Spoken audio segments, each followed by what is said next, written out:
Ano nga ba ang epekto ng sobrang carbs o carbohydrates?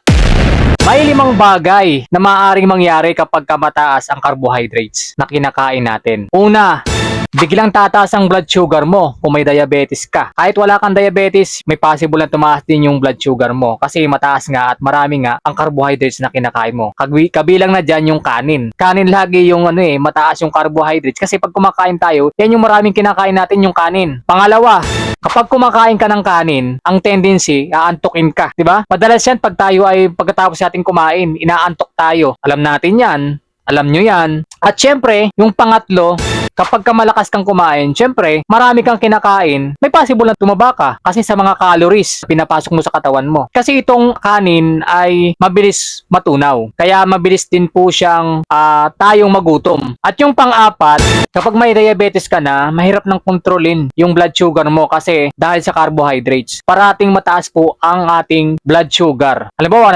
nagmo-monitor tayo, mapapansin po natin na laging mataas yan kapag ka tayo ay maraming kinakain. Kaya pag may diabetes ka na, kailangan mo nang kontrolin yung pagkain ng mga refined rice, yung mga matataas ang carbohydrates. At yung panglima, yan yung pangmatagalan na mahirap na makontrol yung blood sugar. Kasi kung madalas nga tayong kumakain ng mga matatamis, kaya niyan, isa na yan, yung kanin na yan, ay mahirapan tayong mag-control ng blood sugar. Kaya hinihiling o sinasabi ng doktor na kailangan nating hinay-hinay lang pagka carbohydrates. No? Hindi naman sinasabing tanggalin natin yung carbohydrates kasi kasama pa rin yan sa ating diet. Yung paglilimit doon sa mga carbohydrates ay kinakailangan lalo na kung may diabetes ka na. Instead na maraming carbohydrates, kinakailangan natin yung mga low carb. Mababa ang carbohydrates ng mga pagkain. Marami po dyan, kung kayo po ay pamilyar sa mga low carb, marami po nagbibigay dyan ng mga tips regarding sa mga low carb. At pagka low carb, matataas yung fiber, no? Yung mga talong, itlog,